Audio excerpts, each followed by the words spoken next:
I am Don Tess, better known as the Dawn of Beer. And I'm Em Sauter, better known as Pints and Panels.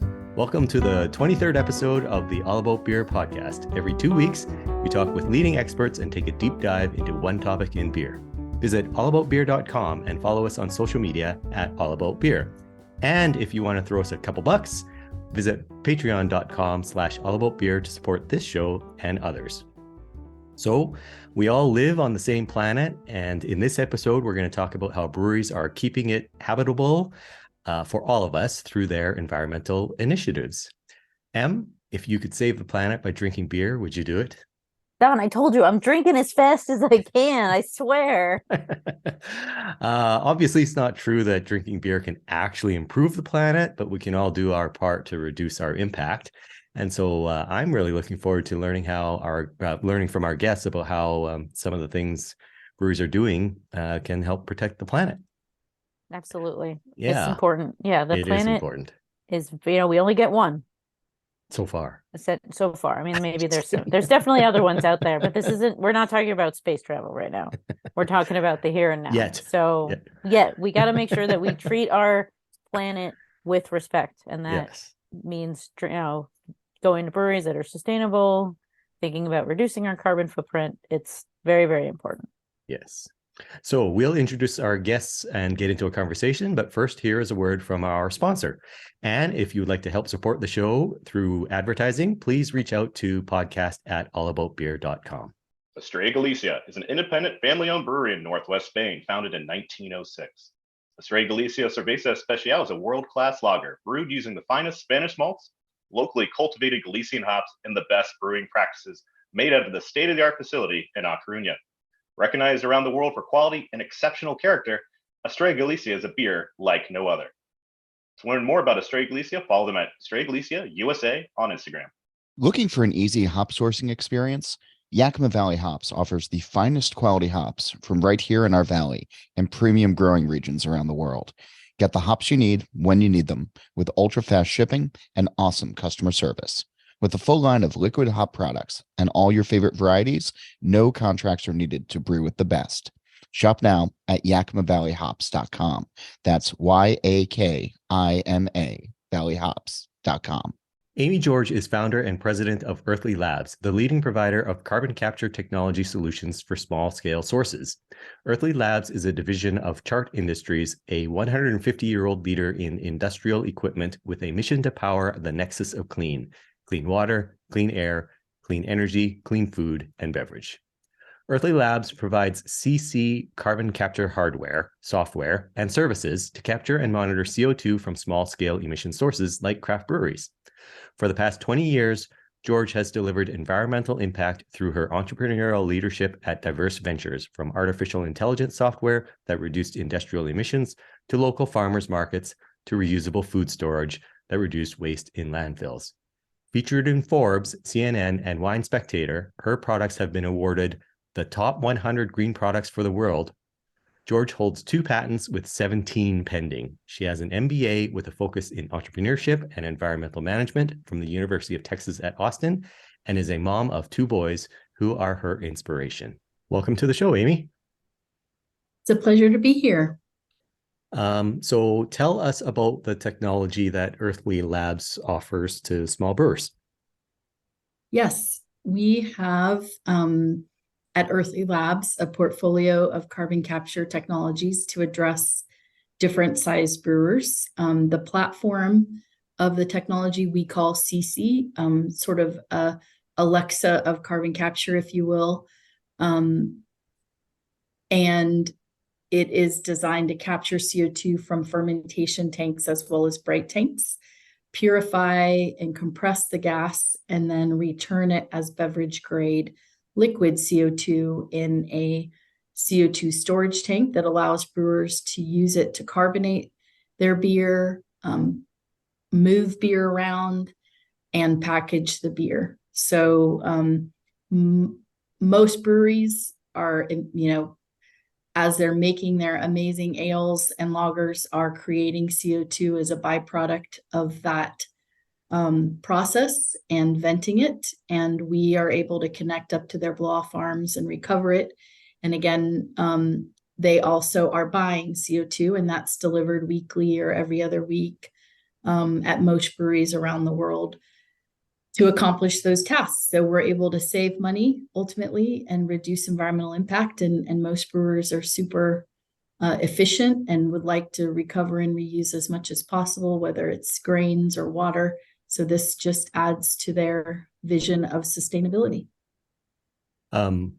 Okay, once again, you've anticipated a lot of my questions, and so answered a lot of my questions already. Is the amount of CO2 captured typically enough that the brewery doesn't need to have other sources of CO2, like they can stop the truck deliveries, or conversely, might they even capture so much that they can actually even sell some CO2? Yeah, it's a great question.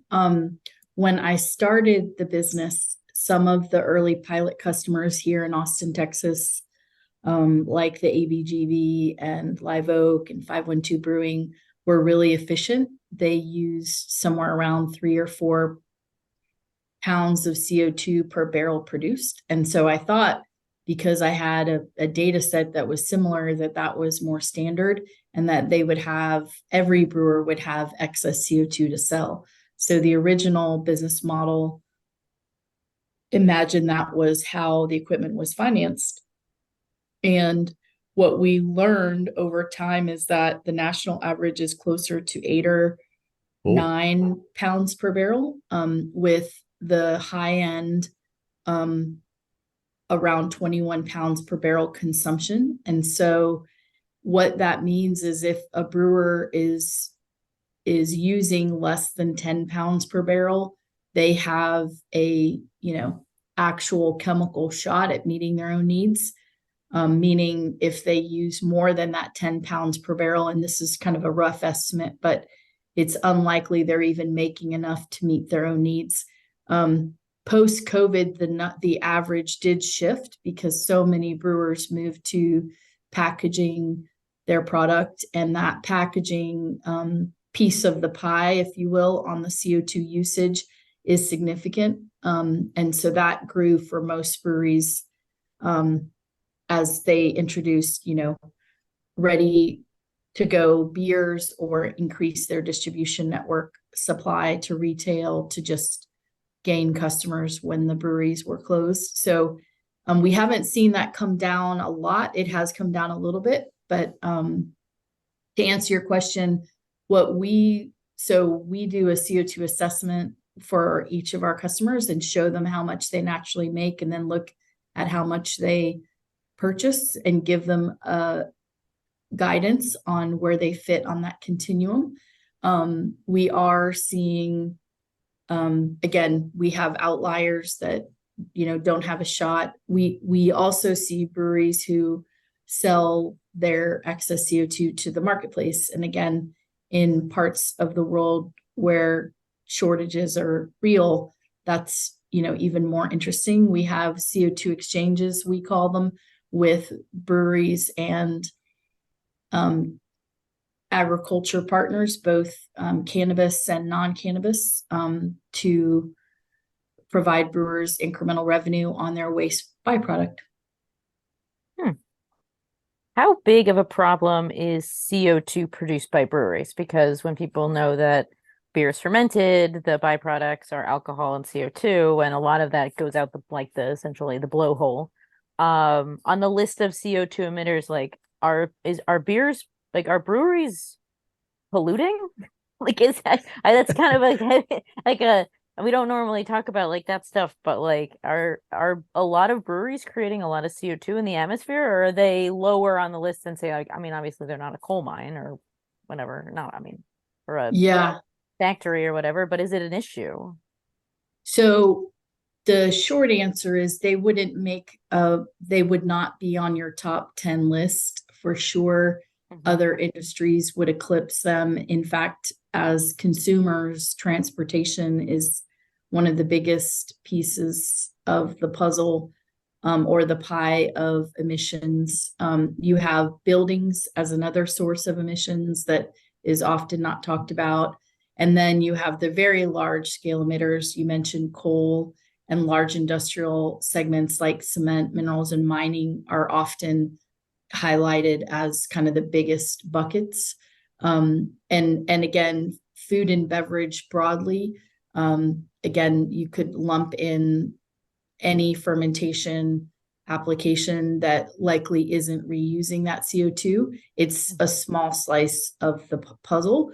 What we wanted to do is make the technology accessible, because most of the brewers that we talk to want to reduce their environmental footprint, whether it's reducing their water, providing their spent grain to farmers. They would like to recover all resources, and if they can also make money at it, great, but they want to do the right thing.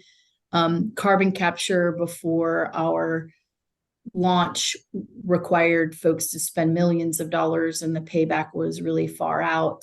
In general, the climate scientists need us to solve the problem to address net zero targets, and carbon capture is forecasted, in different models to represent as much as 13% of the problem, or rather the solve for the problem. Right. And so when we started, we saw there was very little adoption of this technology because it had been largely in the hands of the largest emitters, but not available to everybody. Again, if we had the tech for our homes or had it for our buildings, most people would say, if I can afford it, I'll do my part to reduce my impact. And this just offers brewers a way to say yes. Again, it's not, as most will say, it will take a portfolio approach to address our big climate challenges. And the upside with carbon capture for brewers is they have an immediate reuse in their own product. Right. Which reduces transportation then too of Yep. Yeah. I had a question and then I forgot it. I just wanted to observe as well that, of course, not only are they saving money on the transportation, but there were some supply issues last year with CO2, and so this reduces supply risk as well. Does it not? And can you maybe speak to why there was a CO2 supply issue last year? Yeah, we saw at the start of the pandemic these shortages, which have hit different parts of the world, over the last few decades, according to people we've spoken to. Example, in Germany, they sort of prepare for the CO2 shortage that happens every year in August. The reason for it and why the pandemic made it worse is ethanol is a key manufacturer, if you will, of CO2 as a byproduct. So many of the large distributors will buy that CO2 and then sell it in the merchant market. Because we weren't driving, the ethanol manufacturers didn't need to make gasoline or ethanol for gasoline, and so they turned off the plants. So that was a key source. Last year, we saw another challenge when there was contamination out of a well in the Jackson Dome in Mississippi. And periodically every year, there is just a shutdown of these CO2 plants, and that causes spot markets. The other side of the coin is the demand is going up at the same time. So there are incentives to migrate people to capture and reuse CO2 with recent legislation. And so that is sort of shifting this whole carbon economy.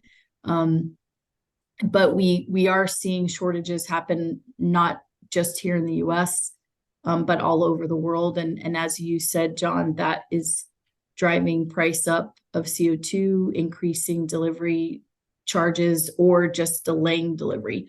That's the most common thing, is you're ready to carbonate a beer and suddenly you don't have CO2 because your delivery didn't come on time. And so that volatility is something brewers are trying to mitigate by capturing and using their own. So hopefully that answers your question. It does. I wanted to go back. You mentioned that when out of the pandemic, when breweries started packaging more, CO2 use went up. Why does packaged beer require more CO2?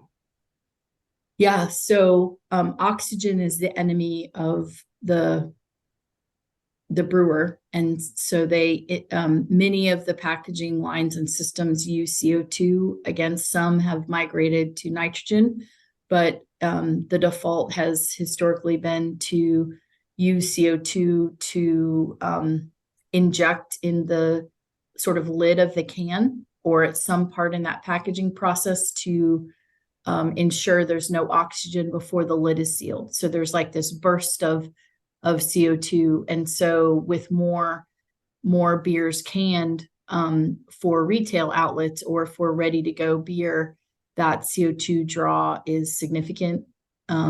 So that's really the key thing. Previous to the pandemic, many brewers would say use half of their CO2 for packaging in kegs, and the kegs just consume less CO2.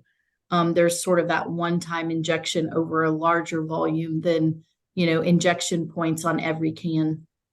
And so once they moved from keg to can, that shifted the consumption of CO2. I see.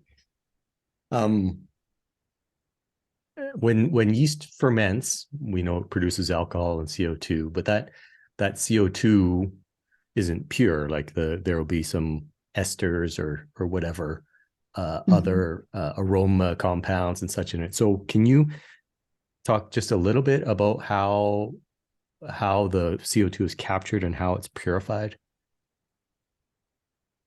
Yes. So we have a proprietary process, but essentially we are in training that gas through a series of steps that remove those impurities that you highlight.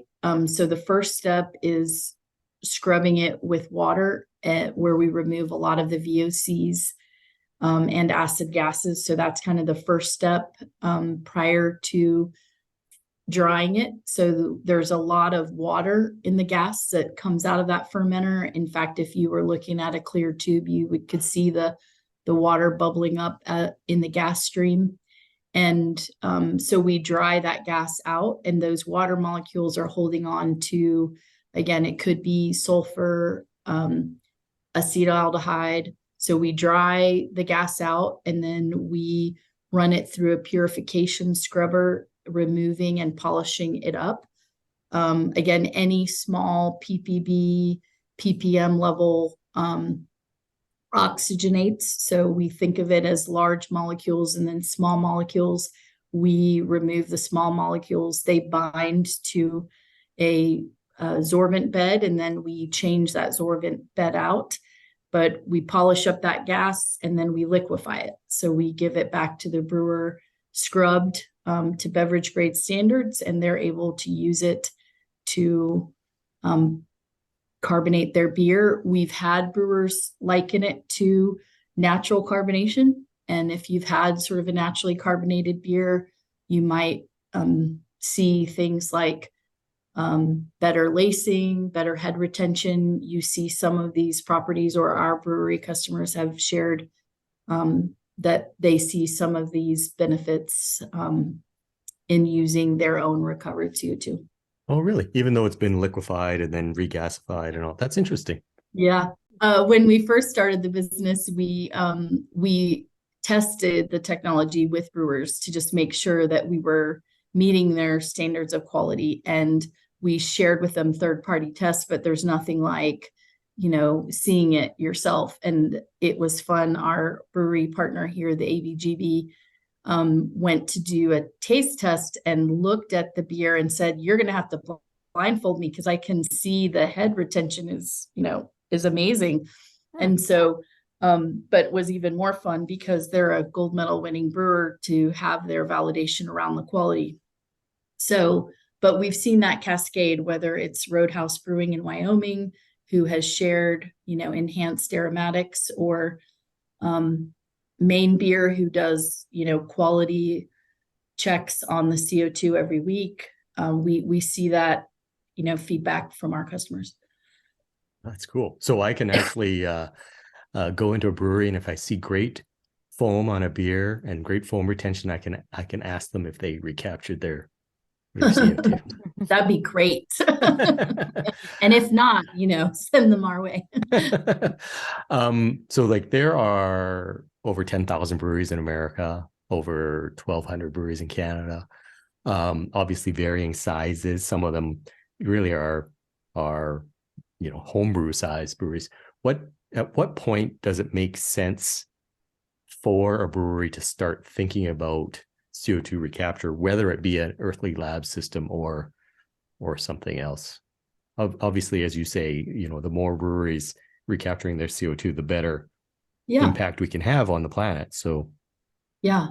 Well, I think the old way of thinking about it was, at what point does the math make sense on the CO2, my purchase of the equipment versus buying commercial CO2?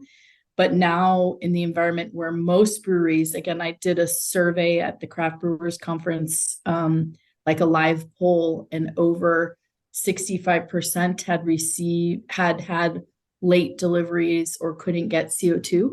So in that case, they can't even make money. And as we do the math on that, the revenue loss, anyone's equipment would pay back in a matter of months. And so that is a reality of our current environment. Again, in parts of the world like New Zealand, they just simply couldn't get it, and breweries went out of business.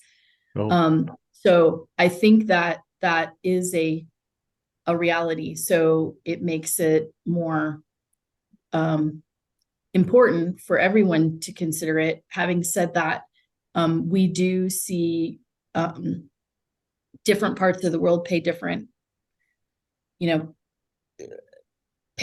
more for CO2, and rural parts and island locations pay a lot more. So in the UK, they may pay $5 a pound. In Houston, Texas, they may pay 5 cents a pound. So depends on where people are to determine what the economics look like. And as you mentioned, there are new solutions every day, new ways to finance it, willingness to finance equipment. Again, when I started the business, people didn't even know what carbon capture equipment was. So now there are folks like, of course, we'll offer financing, whether it's the Brewers Bank or, our company. There's a lot of ways to skin the cat so that the customers don't have a big CapEx. So a long way of saying a lot more people are looking at it, of different sizes, from 2,000 barrels to, 2 million barrels a year. The economics for most of our customers, there's a payback in 2 to 3 years. But again, depending on what you're paying, it could be a matter of months. And since you explained how UK CO2 prices might be as much as 100 times what Houston are, you explained why the UK loves cask ale. Yeah, that's right. Another reason. Em, did you have any questions? I guess what advice would you have for brewers, like sustainability, that aren't buying a carbon capture? Is there any advice you have for them, besides getting a carbon capture machine, perhaps? Yeah, great question. The Brewers Association has great resources around sustainability in general, whether that's metrics on water consumption and ways to reduce water. Even in the CO2 market, they have a great note on ways to reduce your usage of CO2. As we mentioned, there's a big range that we see of consumption, and we'd love for brewers to use less, because that makes it even easier for you to avoid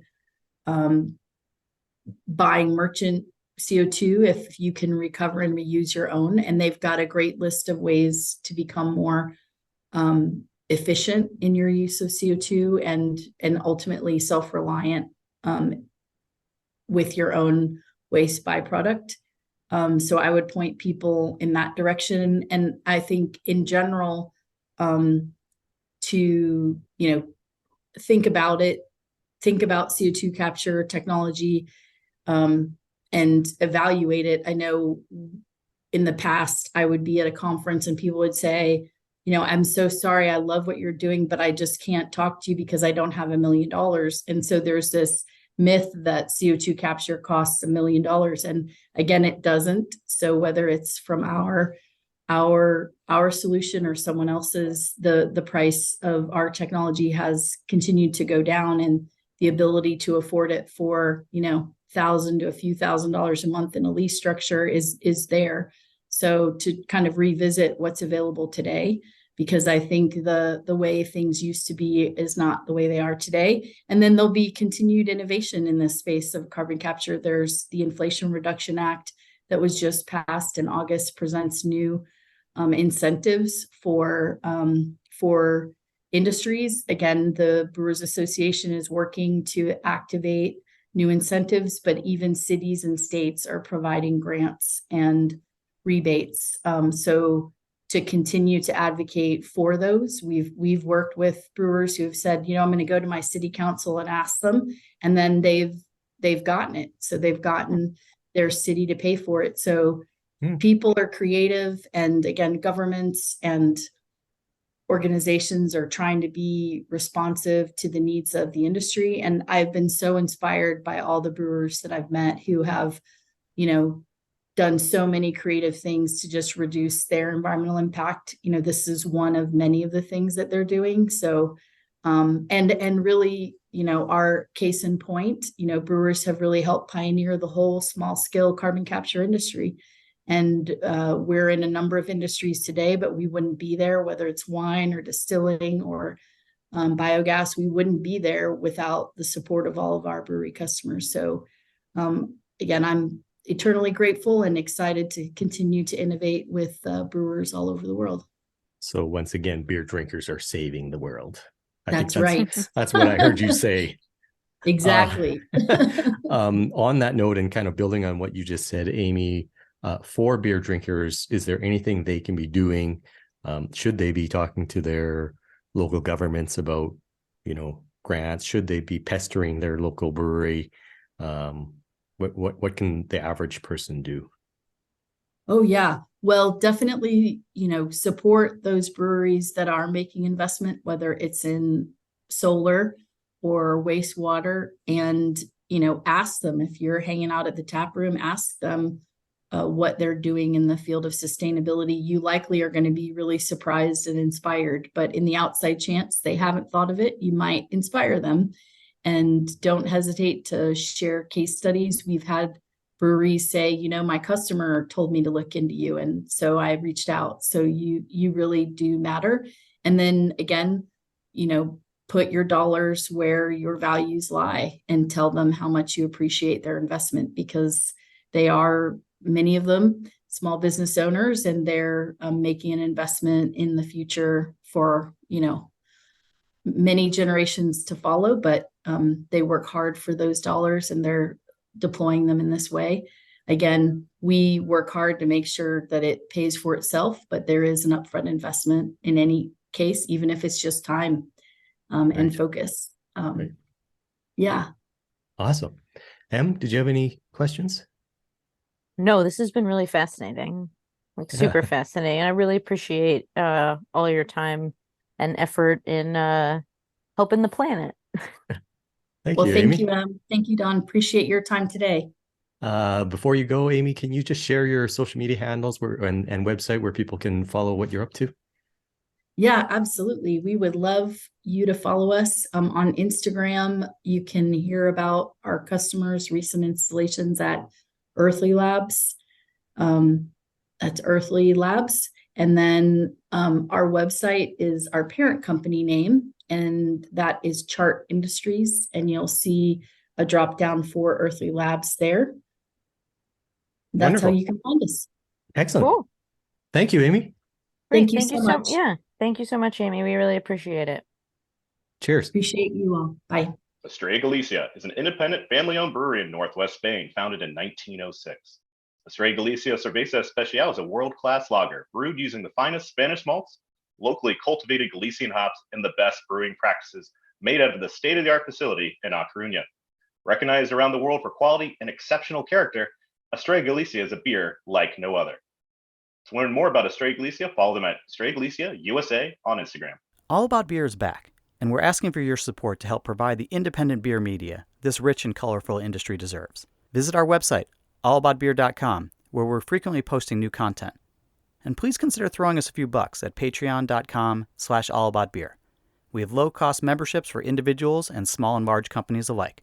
Every dollar goes to help produce new articles and podcasts. Looking for an easy hop sourcing experience? Yakima Valley Hops offers the finest quality hops from right here in our valley and premium growing regions around the world. Get the hops you need when you need them with ultra-fast shipping and awesome customer service. With a full line of liquid hop products and all your favorite varieties, no contracts are needed to brew with the best. Shop now at yakimavalleyhops.com. That's YAKIMA valleyhops.com.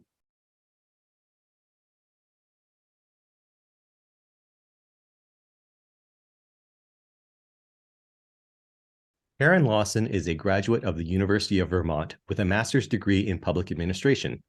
Her undergraduate degree in sociology and psychology was obtained at Franklin Pierce University in New Hampshire. After graduation, Karen had a 20-year career in Vermont state government in corrections and transitional housing. Karen worked part-time for a number of years with Lawson's Finest before joining full-time in 2017. Currently, Karen oversees the company's values-based social impact program, which works to support thriving communities. The program features 5 initiatives focused on cultivating a people-first workplace, charitable giving for local communities, greening the planet, and bringing people together to play and innovate. Karen is responsible for shaping and guiding the mission-based initiatives of Lawson's Finest to create the greatest possible social impact, act as stewards for corporate responsibility, and brings company values to life for staff, fans, community, and the environment to create a lasting legacy. In her spare time, Karen enjoys doing Pilates, reading, relishing the Vermont summer, and enjoying adventures with her husband, 2 daughters, and rescue dog. Welcome to the show, Karen. Thank you so much, Don. Happy to be here. So tell us about the environmental initiatives at Lawson's Finest. Yes, great. So really our environmental approach starts in the brewery. As a very resource intensive industry, we're always monitoring how we can improve certain aspects of our carbon footprint. So our brewery director, Scott Shirley, has really created some great ways to monitor our electricity, propane use in wastewater. And since we opened our Waitsfield Taproom and Brewery in 2018, over these last few years, we've been able to reduce by over a third all of those usages, electricity, propane, wastewater, so that we can really make sure that we're being efficient in the brewery and also making sure that we're not being wasteful as well. We are also underway with wrapping up our latest solar installation here at our Waitsfield campus in Vermont.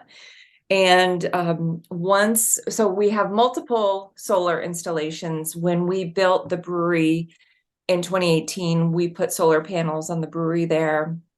And last year we added a solar canopy over in our remote parking lot, which is the biggest in Vermont right now. And then we're currently adding additional solar panels on our warehouses that house offices and also dry and cold storage.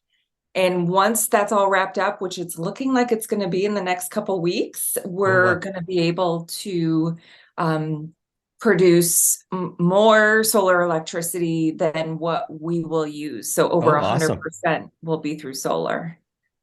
That's cool. That's very cool. I love hearing that. So obviously that sounds like, big project. It sounds expensive. It sounds time intensive. So why is this important to Lawson's Finest? Yeah, solar has always been a big interest, as Sean and I as co-owners. Sean, my husband and business partner, is an environmentalist by trade. Neither of us went to school to run a business.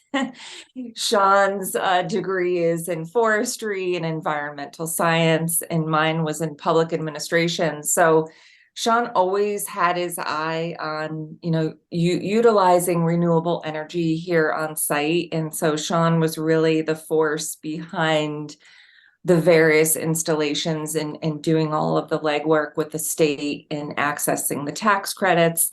And, it is expensive, but the nice thing is we anticipate within 10 years that all of our investments in solar installations will be paid off. So 10 years is really not that far from now. Oh, that's really cool. Em, did you have any questions? I'm trying to think I have so many questions about like I know breweries use so much water, and I know breweries can be incredibly wasteful. And they don't mean to be, how like X amount of gallons take so much. So do you know how Lawson's or what breweries can do to reduce their water consumption, or like how do you guys deal with making sure you're not taking in too much water? Yeah, absolutely. So we actually built our own wastewater treatment facility here on our campus.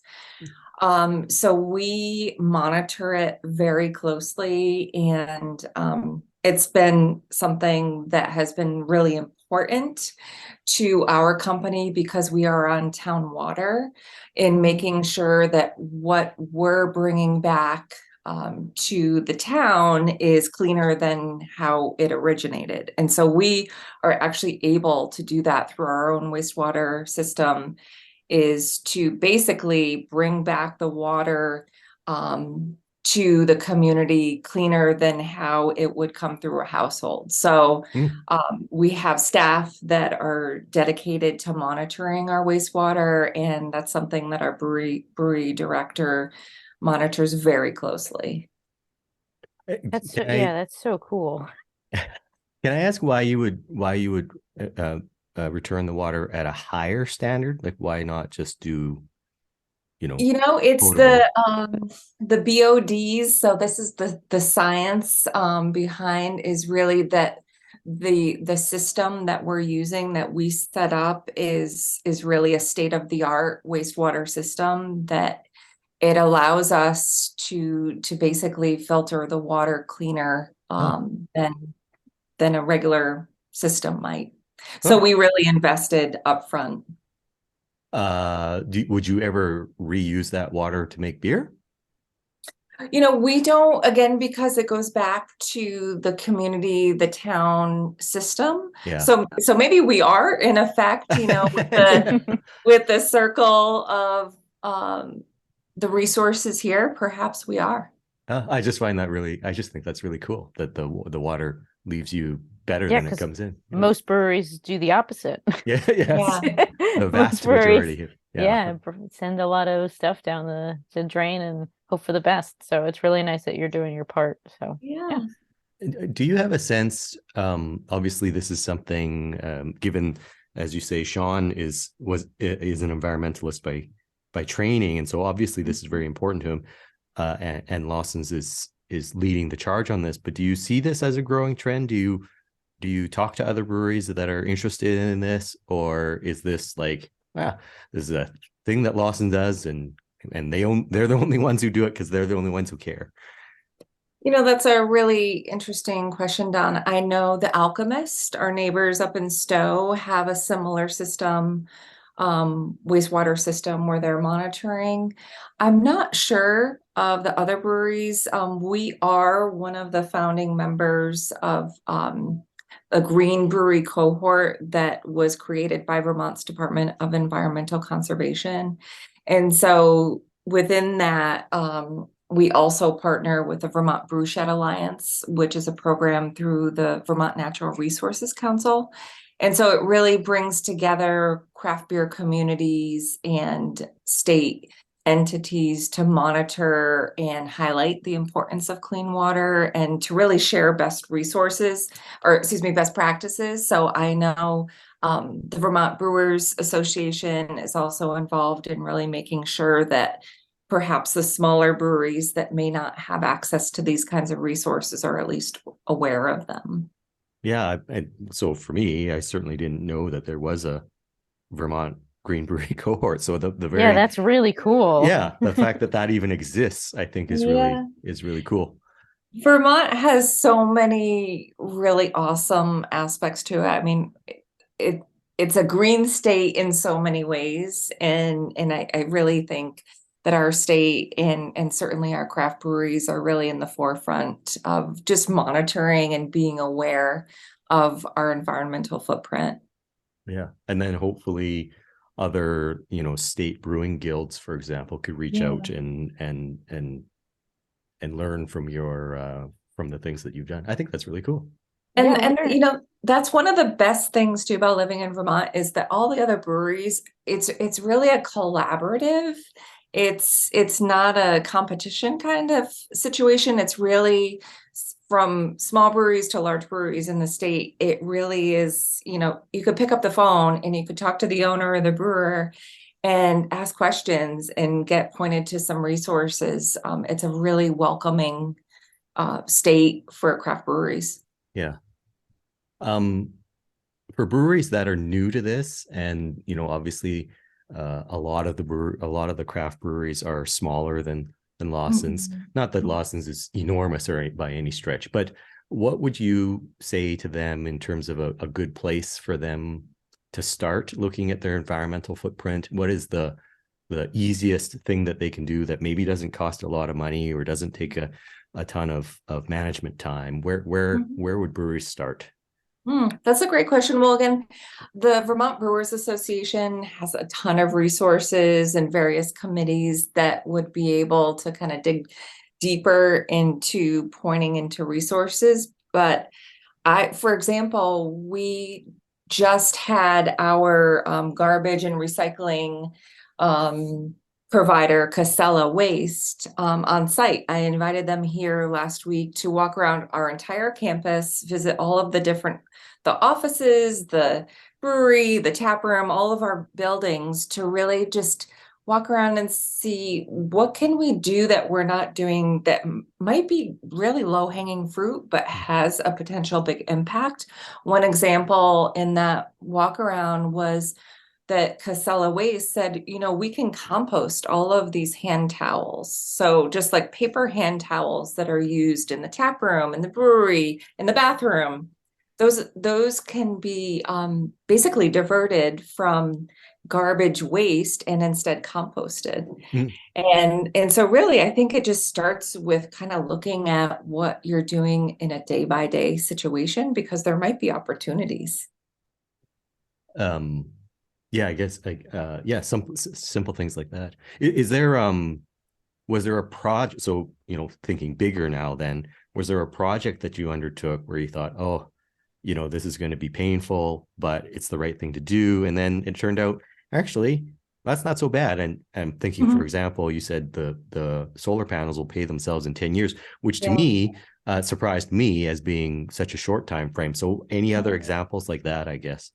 Yeah. Additionally, we installed electric vehicle chargers on our campus, both at outside the brewery in the parking lot, and then also at our solar canopy parking lot that's just across the road as an overflow parking area.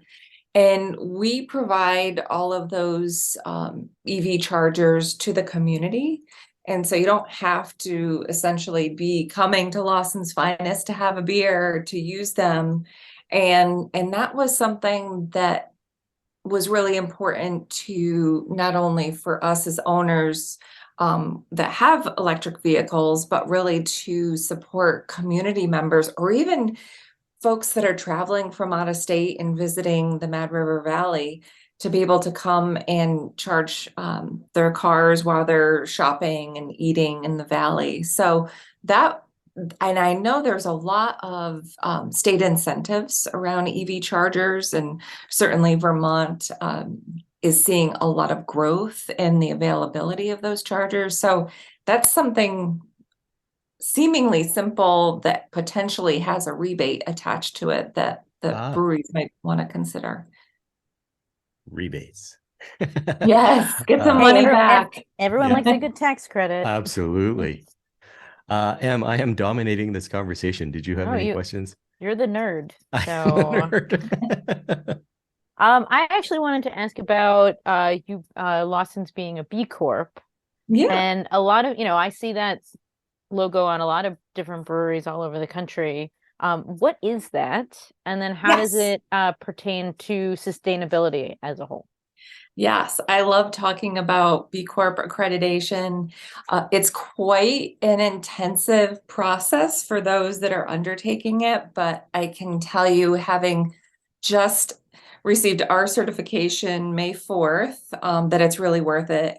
It's really about essentially filling out an assessment to show that we met the verified standards of both social and environmental performance, that we run our business in a transparent way, and that we have accountability. So within B Corp, there's kind of a couple buckets that basically they look to assess your company. One is on governance. What are the policies and practices related to your mission, and how do you live them out as a values-based business? And then there's our workers, our employees. And for us at Lawson's Finest, really, that's the foundation of our company, whether it's the beer delivery drivers or the beer tenders when you come into the tap room. And everyone in our company is really, they are what make us successful. And that is the experience that the consumer is going to have when they're drinking their Lawson's Finest or they're talking to someone out in the marketplace. So really treating our employees very well, both in salary and benefits, and also thinking outside the box of what are kind of the ancillary things that we can offer our staff to really improve their well-being. And then B Corp is really focused on the community, and that's around economic and social vitality. And at Lawson's Finest, we really, really care about community vitality and the health of our communities. And so we have a couple different initiatives within our social impact program that directly support Vermont nonprofits with financial donations. One example that's probably the most well-known within Lawson's Finest is our Sunshine Fund. So when folks come to our tap room, because we pay our staff a living wage and generous benefits, tips are not part of the guest experience. Rather, if someone would like to leave a donation on top of their bill, 100% of that donation goes to the identified nonprofit that we're featuring in the Sunshine Fund. And it's a really amazing initiative that we have here at the tap room, and it's been way more successful than Sean and I ever could have imagined. Between the Sunshine Fund and our Sip of Support charitable giving, which is our discretionary giving, since we opened in 2018, we've donated over $2 million to Vermont nonprofits. Wow. And it's just been, honestly, one of the best part of my jobs is after the 2 weeks that a nonprofit is featured on our Sunshine Fund, they come to the tap room and they receive their donation check. And I've made it a surprise so that when I hand the check over to them, the photo really captures the emotion behind getting a $10,000 check from guest donations just in 2 weeks. Yeah. So it's just been incredibly powerful, and the impact that we've been able to have in our communities has just been really awe-inspiring, and very proud of that aspect within our company. And then just to wrap up the other B Corp buckets, if you will, of how they assess values-based business, like Lawson's Finest, is really looking at the environment. How are we monitoring and improving our footprint? And then our customers, how are we creating value for our customers, both here in Waitsfield and then out in the 9-state market where we distribute our beer? Oh, wow. That is intensive. It is. Yeah, it is. And I'll tell you, we initially submit our assessment in December of 2021.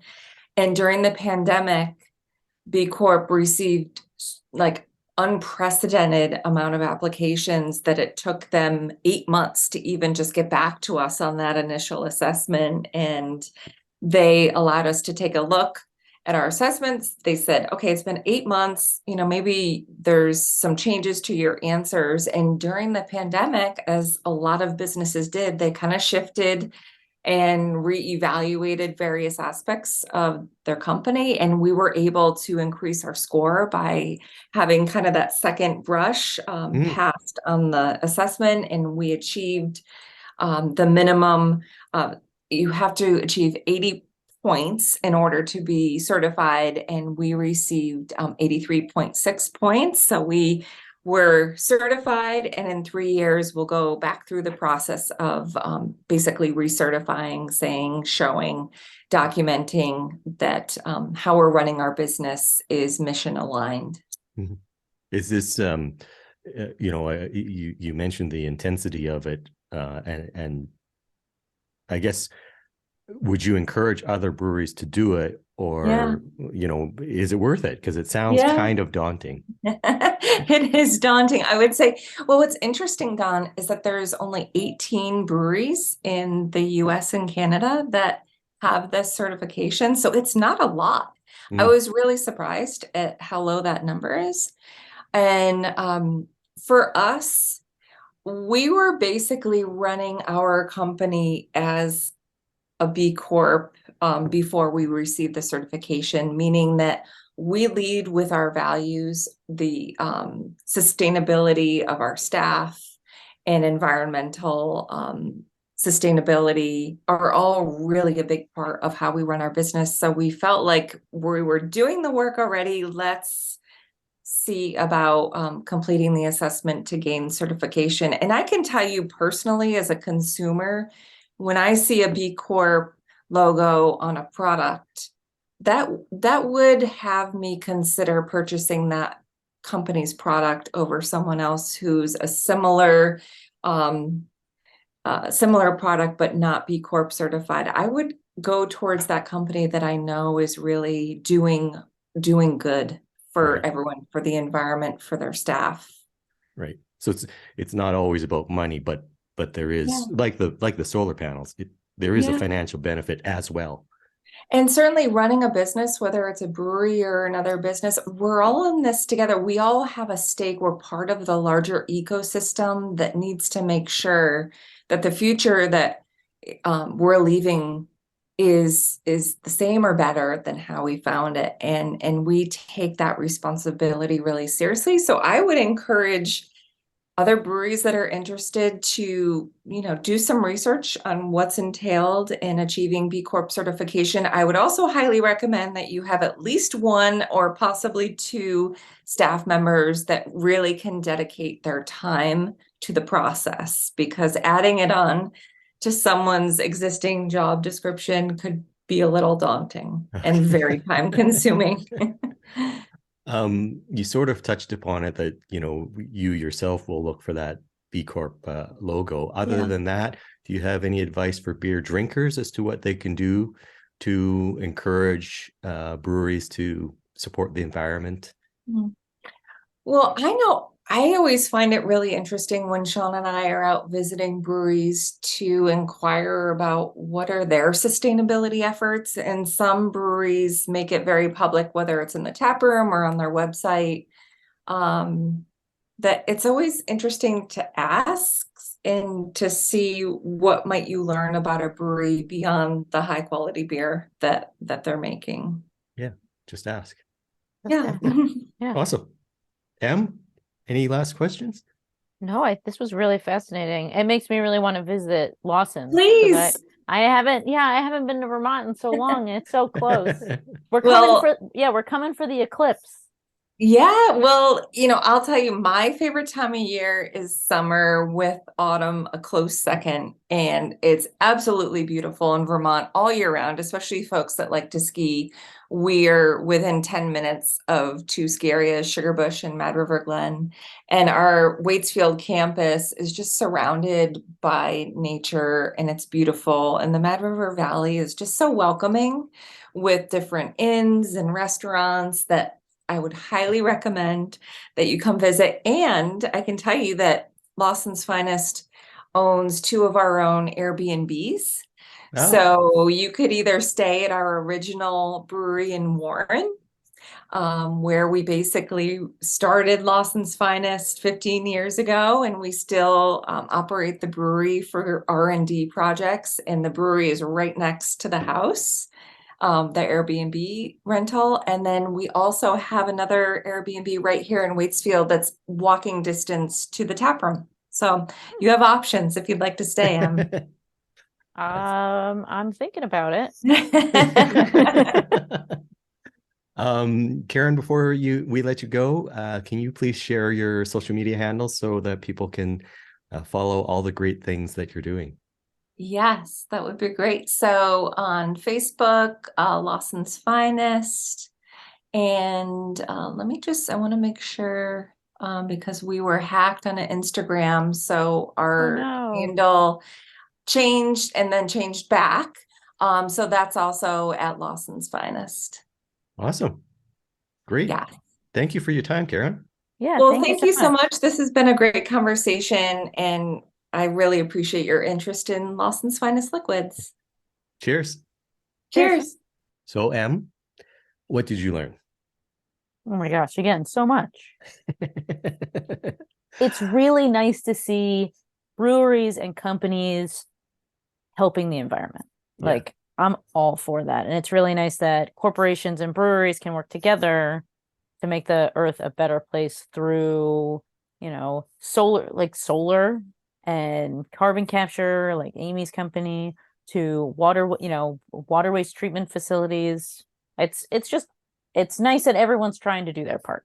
Yeah, and I think that I think it's great that there's these big initiatives, but I think every brewery can do things like just monitoring how much water they're using and things like that. So I think it's fun that we can all be doing our part. I love it. I'm all for it. Again, we only get one for now. We're not colonizing Mars tomorrow. So let's treat the planet that we have the best that we can. And so are you going to drink faster now? I'm going to drink more consciously and more thoughtfully. Okay, that's fair. Yeah. That's probably the better. If I drink too fast, I'm going to burp a bunch. No one needs to hear that. And then you're emitting, greenhouse gases. Oh no, then I'm part of the problem. Oh no. Okay, everybody, please visit allaboutbeer.com and follow us on social media at allaboutbeer. And visit patreon.com/allaboutbeer to support this show and others. If you have questions for the experts, please email podcast@allaboutbeer.com. That's also the email for feedback, suggestions, or to inquire about supporting this show through advertising. Speaking of advertising, here's a short word from our sponsors. Looking for an easy hop sourcing experience? Yakima Valley Hops offers the finest quality hops from right here in our valley and premium growing regions around the world. Get the hops you need when you need them with ultra-fast shipping and awesome customer service. With a full line of liquid hop products and all your favorite varieties, no contracts are needed to brew with the best. Shop now at yakimavalleyhops.com. That's YAKIMA valleyhops.com. All About Beer is back, and we're asking for your support to help provide the independent beer media this rich and colorful industry deserves. Visit our website, allaboutbeer.com, where we're frequently posting new content. And please consider throwing us a few bucks at patreon.com/allaboutbeer. We have low-cost memberships for individuals and small and large companies alike. Every dollar goes to help produce new articles and podcasts. Estrella Galicia is an independent family-owned brewery in northwest Spain, founded in 1906. Estrella Galicia Cerveza Especial is a world-class lager brewed using the finest Spanish malts, locally cultivated Galician hops, and the best brewing practices made out of the state-of-the-art facility in A Coruna. Recognized around the world for quality and exceptional character, Estrella Galicia is a beer like no other. To learn more about Estrella Galicia, follow them at Estrella Galicia USA on Instagram. Hey, Em, have you noticed at the end of every podcast, they always ask you to subscribe to the podcast and give the show a 5-star review? Yes, of course. And do you know why they do that? I do. It helps elevate the show in the algorithms that show the podcast to new listeners. Right. And you and I, we want to help spread the gospel of good beer. So we would love it if our listeners would subscribe and rate the show. It only takes a few seconds and it really would help us out. So Em, other than that, how can people find you on social media?